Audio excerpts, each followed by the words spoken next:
Shalom, selamat pagi dan semangat pagi bagi kita sekalian peserta kuliah surat-surat penggembalaan. Kali ini kita akan menyaksikan video pembelajaran untuk pertemuan ketiga. Topiknya adalah penulis surat-surat penggembalaan. Mari kita saksikan bersama. Teman-teman pasti pernah menulis atau menerima surat. Betul? Coba diingat-ingat lagi. Saya menulis surat terakhir kapan ya? Atau saya menulis surat pertama kali kapan? Saya pernah menerima surat dari siapa saja? Kapan saja? Ayo, jangan-jangan ada yang mulai mengingat kapan dia pernah menulis surat untuk yang tercinta. Aku hanya ingin kamu tahu bahwa aku mencintaimu, so sweet. Tahu, jangan-jangan ada yang ingat ketika pertama kali menerima surat, diterima kerja, selamat, kamu diterima kerja sayang. Asal jangan yang ketiga ya. Aku pernah dapat surat Pak, dari siapa? Dari bapak-bapak berseragam coklat dengan warna hijau. Oh, itu surat tilang. Nah, rekan-rekan, paling tidak 3 contoh ini mengingatkan kita tentang surat. Kita harus tahu surat itu dari siapa yang menulisnya. Dan kita juga harus tahu apakah benar itu surat adalah untuk kita. Nah, maka dalam video pembelajaran pertemuan ketiga ini, kita akan khusus belajar tentang penulis surat-surat penggembalaan. Yang menjadi pertanyaan, siapa itu penulis surat penggembalaan? Nanti kita akan jawab. Maka dalam pelajaran hari ini, kita akan masuk dalam beberapa tahap. Tapi pesan saya adalah rekan-rekan harus nonton dulu video dalam YouTube dengan link ini ya, untuk membuka wawasan kita sebelum kita masuk dalam pertemuan tatap muka. Dalam pertemuan ketiga ada 3 tahap. Nampaknya lebih. Tahap yang pertama, orientasi pada masalah penulis surat penggembalaan. Tahap yang kedua, mengorganisasi untuk belajar tentang penulis surat penggembalaan. Tahap yang ketiga, penyelidikan individual maupun kelompok.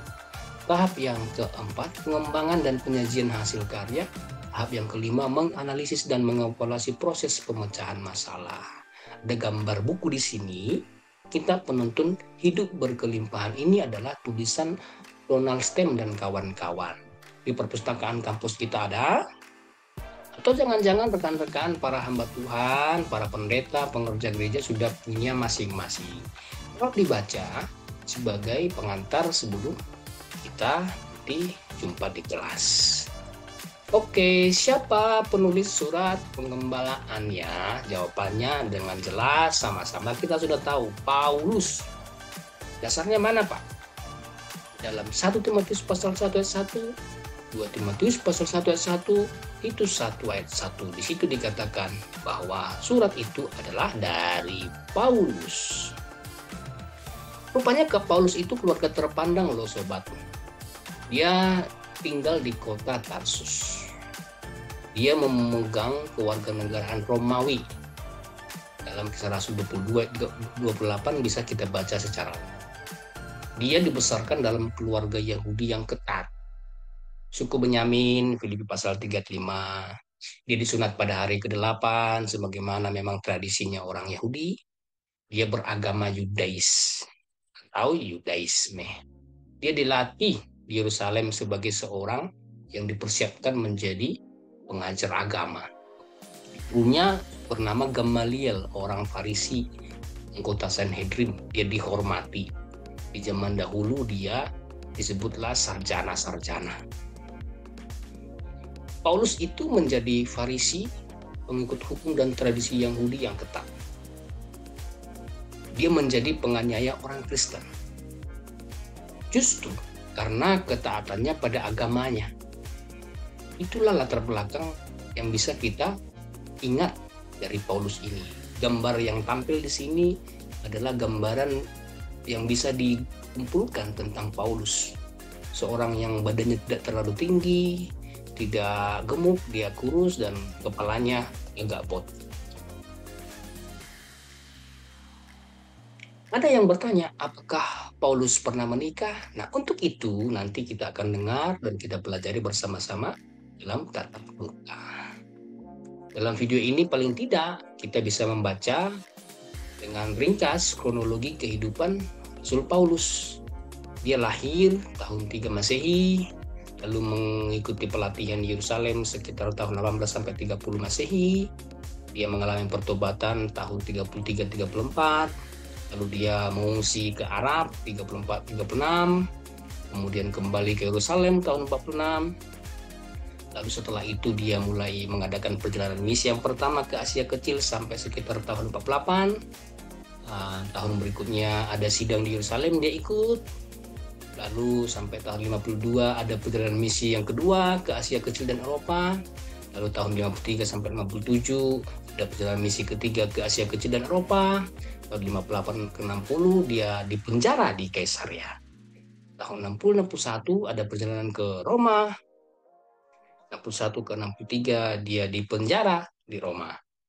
63 ke 66 dia pelayanan sampai ke Spanyol. Lalu tahun 66 sampai 67 dia dipenjara untuk kali yang kedua di Roma dan akhirnya dieksekusi mati. Begitulah ringkasan materi yang akan kita pelajari untuk pertemuan ketiga tentang menulis surat-surat penggembalaan, yang akan selengkapnya kita ikuti di kelas nanti. Maka semua harus hadir, jangan tidak hadir ya. Shalom.